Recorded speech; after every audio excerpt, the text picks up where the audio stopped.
Do you ever have times when you know that you want to create something or do a drawing or a painting or a sketch, and then you get your sketchbook out or you get your journal out and you think, I have got no idea what to do. The blank pages are there and you're thinking, yeah, I'm all ready, but now I'm stuck. So I often feel like that. I know that I want to create and I just have a blank.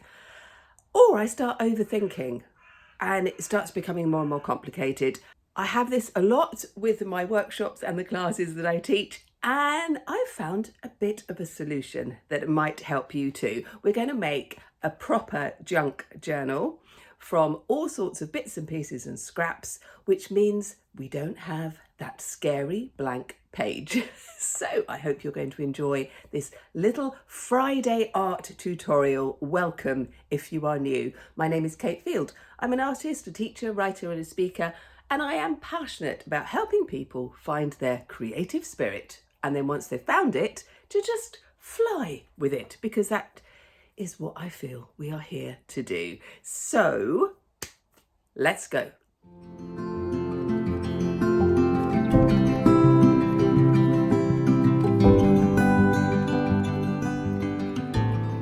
There are so many ways to make a junk journal, and I'm going to show you one of the easiest ways to do it. But some of you might be thinking, well, what do I actually do in a junk journal? So I thought I would show you some of mine very briefly. I have a lot of them. Some of them I have completed, some of them I haven't at all. This one I've created out of greetings cards. So all of these pages were Christmas cards and some birthday cards stuck there. So they are all sort of different sizes, and I just bound them all together. I did this one last year, so this was just about completed. Oh, I've got a few blank pages. Oh, three blank pages there. And then this one is, again, I haven't completed this one at all. This is a whole load of things just waiting to happen. This is just magazine paper. That's all it is, and brochures that come through the door. And all I did was fold the whole lot in half and stapled it down the middle and then put a cover on it. This one is a concertina, which again I really like. I did a whole tutorial on how to make the concertina one. I really like concertina books because you can make them as long as you like, and then when you get to the end you just switch them over and then you start again. And you can put all sorts of things in it, pockets and labels and that sort of thing. But what we're going to do for this one is we're just going to take a whole load of different things, and these are all going to be pages. I'm just going to turn these into pages, and it doesn't matter whether it's thick or thin. I just think it's a fantastic way to use up a whole load of different things that kind of, if you're like me, you just sort of collect and think, oh, that's nice, I might save that one, or I might like the texture of the paper, or there might be something on the paper that I really like.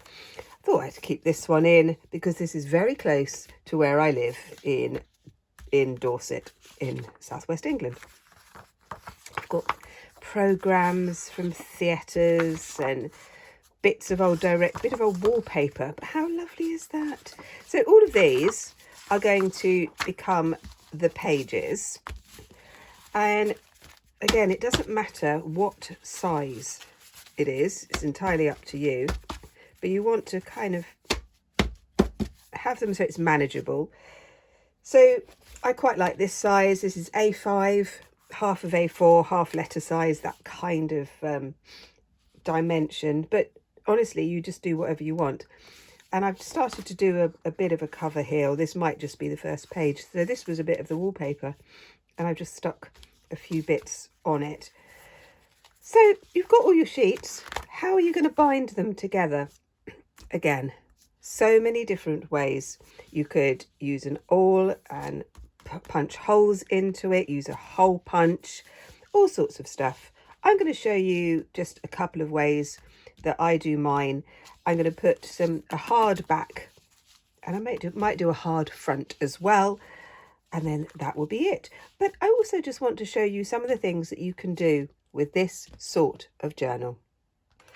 I'm just going to use my 10 hole punch, which is quite handy. And it comes with these sort of binders, but I also will use stitches and yarn and things like that. So I've just put 10 holes in these pieces, but obviously you can just use an ordinary hole punch. That's fine. I just had this all for a while and I actually really like it. It just adds something a bit different, really. You just thread these in. We can tidy up these pages later. That's fine. See, I'm just popping these. And you can also get different types of binding. These are just very inexpensive plastic ones. Just pop that one in. It's a bit tall, that I will cut that bit off. Oh, excuse me, I have still got a cough. It is actually really getting on my nerves now. Oh. And then we'll just put this one on as the front, and then all you do is you kind of clasp these together until they click. It's very, very easy. So you can get some really lovely, pretty colours. These ones just come in black and white, but I think I might get some that have pretty colours in them. So there we are.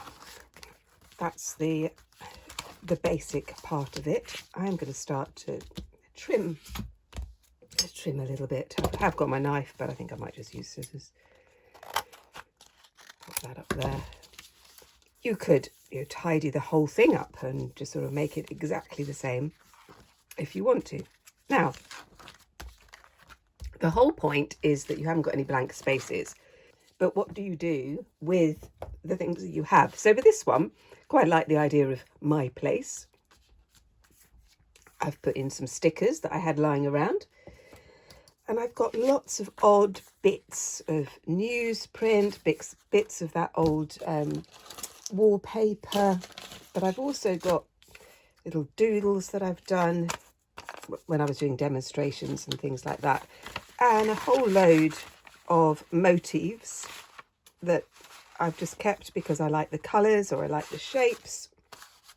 And this is the whole point. You can just start off. So let's just take this bit here. So this was from my trip to Quebec last year, which was very exciting. And what we could do is I'm just using the marker pen. It's a Posca pen. Let's just take that shape, and we could shade the whole thing in. This would be quite a scribbly one. And we can just use what we've got already. And it might be that you want to create some kind of weird poem by highlighting some words or something like that. Because that, it could just be good fun, couldn't it? It could just be fun. I'm going to cut out this little flower motif. And the whole point of this is for those moments when you just think, I want to do something, but I'm not quite sure what. And maybe you don't have a lot of time, because that's the other thing, isn't it? How much time we have, how are we going to fit it all in with everything else that we need to do. But I think that these little journals, little junk journals, nothing serious. You can just have quite a bit of fun. I think it needs a bit of a contrast. I think I had some that had some backgrounds. Oh, I think that was from a Christmas card, probably. But do you see where I'm coming? That's definitely from a Christmas card. You can put in things like that. Now, the other thing that I love to do is to write poetry.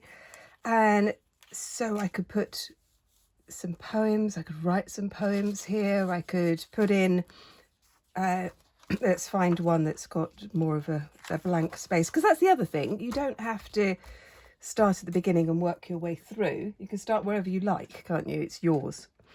And one of the things that I do love to do is to write poetry. So I thought I would use this space here for a little poem idea that I've called Bookshop Find.